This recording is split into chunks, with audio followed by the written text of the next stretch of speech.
ఆనాడు ఉత్తమ్ కుమార్ రెడ్డి మాట్లాడతాడు.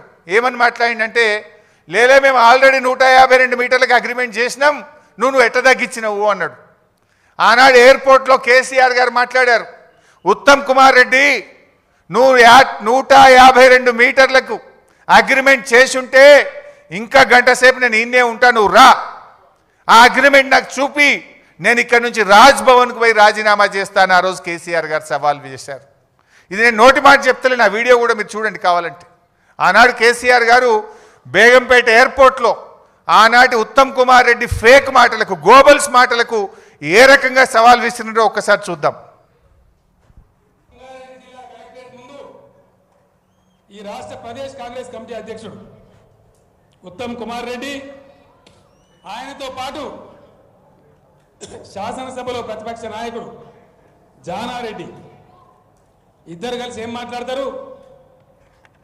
152 మీటర్లకు తమ్మిడిహట్టి ఒప్పందం కుదిరింది అని మాట్లాడాడు.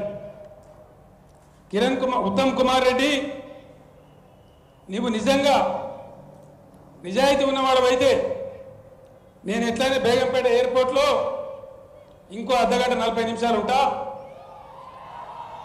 నీకు దమ్ముంటే ఆ ఒప్పందం కాగితం తీసుకొని బేగంపేట ఎయిర్పోర్టుకు రా. ఒకవేళ అది నిజమే అయితే ఇక్కడి నుంచి నేను ఇంటికి పోను, రాజ్భవన్కు అయినా రాజీనామా సమర్పిస్తాను మనవి చేస్తా ఉన్నాను.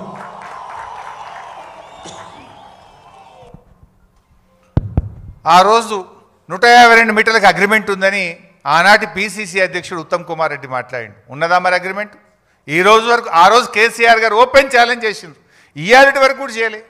నిజంగా అగ్రిమెంట్ ఉంటే 7 సంవత్సరాలు అధికారంలో ఉండి ఎందుకు తట్టెడు మట్టి కూడా మీరు తవ్వలేదు అంటే అబద్ధపు మాటలు, గోబల్స్ మాటలు. ఆనాడు కేసీఆర్ గారు మంచి పని చేస్తుంటే దాని మీద ఏదో అమృత భాండాగారంలో విషపు చుక్క వేసినట్టు, ఒక మంచి పని జరుగుతుంటే దాన్ని ఒక అబద్ధాలు చెప్పి అనుమానాలు కల్పించేటువంటి ప్రయత్నాన్ని సృష్టించారు. అంటే ప్రజలకు ఉపకారం చేసేది లేదు, కానీ కేవలం ప్రతిపక్షం మీద ప్రతీకారం తీర్చుకునేటువంటి ఒక ప్రయత్నం. మా ప్రభుత్వం ఏర్పడిన సంవత్సరంలో ఆనాడు గొప్ప విజయాలు సాధించినాం. కేసీఆర్ గారు మొదటి సంవత్సరంలోనే ఎన్నో ఏళ్లుగా రైతులు, పారిశ్రామికవేత్తలు, ప్రజలు ఇబ్బంది పడుతుంటే ఒక్క సంవత్సరంలోనే విద్యుత్ సమస్య పరిష్కారం చేసి 24 గంటల కరెంట్ ఇచ్చి చూపించిండు కేసీఆర్ గారు. మిషన్ కాకతీయతో మొదటి సంవత్సరంలోనే చెరువుల పునరుద్ధరణ కార్యక్రమాన్ని ప్రారంభించింది కేసీఆర్ గారి ప్రభుత్వం. అదేవిధంగా మీడియం ఇరిగేషన్ ప్రాజెక్టులు, అనేక ప్రాజెక్టులు పూర్తి చేసినాం. పెండింగ్ ప్రాజెక్టులను రన్నింగ్ ప్రాజెక్టులుగా మార్చి లక్షలాది ఎకరాలకు నీళ్లు ఇచ్చినాం. మరి నువ్వేం చేసినవే? 2 ఏళ్ళైంది నీ గవర్నమెంట్ వచ్చి. ఒక్క చెరువు దవ్వినవా? ఒక్క చెక్ డ్యామ్ కట్టినవా? ఒక్క కాలువ దవ్వినవా? ఒక్క ఎకరానికన్నా నీళ్ళు ఇచ్చినవా అని నేను అడుగుతా ఉన్నా. మీరు ఎంతసేపు కేసులు పెట్టుడు, కమిషన్లు వేసుడు తప్ప నువ్వు యాన్నన్ను ఒక రైతుకు ఒక్క ఎకరానికి నీ 2 ఏళ్ల పాలనలో నీళ్ళు ఇచ్చినవా అని నేను అడుగుతా ఉన్నా. చేసినావు 2 ఏళ్లలో ఏమైనా చేసినావు అంటే ఢిల్లీకి కమిషన్ల మూటలు తీసుకుపోయినావు, ప్రతిపక్షాల మీద కమిషన్లు వేసినావు, ఎలక్ట్రిసిటీ కమిషను, కాళేశ్వరం కమిషన్. ఇంతకు మించి నువ్వు చేసింది అయితే ఏం లేదు. ఇవాళ ఎంతసేపు శ్వేతపత్రాల నుంచి కమిషన్ రిపోర్ట్ల దాకా బద్నాం చేసే కుట్ర తప్ప అసలు జరిగింది అయితే ఏం లేదు. నాకు తెలిసి వచ్చే 2 ఏళ్లలో కూడా నేనేం చేయడు, గిదే ముచ్చట. ఈ వీటి మీదనే సినిమా సీరియల్ నడిపినట్టు నడుపుతాడు తప్ప వీళ్ళు చేసింది లేదు, రేపు చేయగలిగేది కూడా లేదు.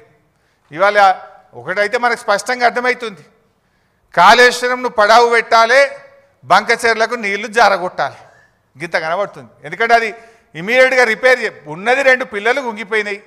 ఎన్డీఎస్ఏ కూడా చెప్పింది 7th బ్లాక్ను మల్లగట్టు వాడు అని చెప్పింది. అంటే దాన్ని కట్టేది లేదు, నీళ్లు వాడేది లేదు, నువ్వు కట్టద్దు, బంకచెర్లకు నీళ్లు జారాలి, మీ గురువుకు శిష్యరికం, గురు దక్షిణ చెల్లించాలి. ఈయన ఇంతకు మించి అయితే కనబడతలేదు. సరే, చరిత్రలో చాలా చూసినాం.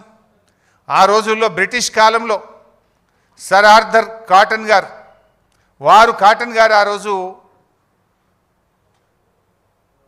బ్యారేజీలు నిర్మించారు, ధవళేశ్వరం బ్యారేజ్ నిర్మించారు. రైతులకు మేలు జరగాలని ఆయన బ్రిటిష్ ప్రభుత్వంలో కూడా కష్టపడి బ్యారేజ్ నిర్మించి గోదావరి జిల్లాలకు సాగునీరు అందించాడు. ఆ జిల్లాలను సస్యశ్యామలం చేశారు. ఆ రోజుల్లోనే బ్రిటిష్ ప్రభుత్వం కాటన్ మీద కూడా కమిషన్ వేసింది. కాటన్ మీద హెమింగ్టన్ అనేటువంటి కమిషన్ ఒకటి వేశారు. ఆ కమిషన్ 900 ప్రశ్నలు అడిగింది.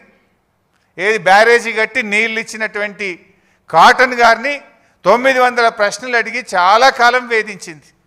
కానీ ఏం జరిగింది లాస్ట్కు? ఇప్పటికీ కూడా సర్ ఆర్థర్ కాటన్ గారు ఆ గోదావరి జిల్లాల ప్రజల గుండెల్లో నిలబడి ఉన్నాడు. ఈరోజు కూడా ఆయనని ఇప్పటికి కూడా దేవుళ్లాగా కొలుస్తూ ఉంటారు. నేను ఇప్పుడు ఈరోజు చెప్తా ఉన్నా, డెఫినెట్గా కేసీఆర్ గారు కూడా రేపు చరిత్ర పుటల్లో తెలంగాణ ప్రజల గుండెల్లో శాశ్వతంగా నిలిచిపోతాడు. ముమ్మాటికి కాళేశ్వరం తెలంగాణకు వరప్రదాయినే. తెలంగాణ భవిష్యత్తుకు ఒక గుండెకాయ లాంటిది కాళేశ్వరం ప్రాజెక్ట్. అఫ్కోర్స్ ఈ విషయం రేవంత్ రెడ్డి కూడా తెలుసు.